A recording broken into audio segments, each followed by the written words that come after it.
నేను ఇంతకాలం మోసపోయాను, ఇంకా మీరు కూడా మోసపోయారు. వీడియో ప్లీజ్ చివరి వరకు చూడండి. ఒక చాలా ముఖ్యమైన విషయం చెప్పాలి.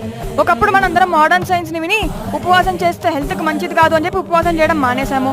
దాని తర్వాత అదే మోడర్న్ సైన్స్ లేదు fasting is beneficial for health అని చెప్పగానే మళ్ళీ మనం డీటాక్స్ డైట్, ఇంటర్మీడియట్ ఫాస్ట్ అని చెప్పి రకరకాల ఫాస్టింగ్ మొదలెట్టాము. ఆయుర్వేదం ప్రకారం ఉపవాసం చేస్తే మన బాడీలోని దోషాలు బ్యాలెన్స్ అవుతాయి, మన బద్ధకం తగ్గుతుంది, మనకి ఆకలి లేకపోతే ఆకలి టైంకి వేస్తుంది, మన సరిగా అరుగుతుంది, ఆహ్లాదంగా ఉంటాము, ఇంకా ఎన్నెన్నో లాభాలు ఉన్నాయి. ఇంకా ఇవన్నీ కేవలం ఉపవాసం సైడ్ ఎఫెక్ట్స్ మాత్రమే. మెయిన్ ఎఫెక్ట్ ఏంటో తెలుసా మీకు?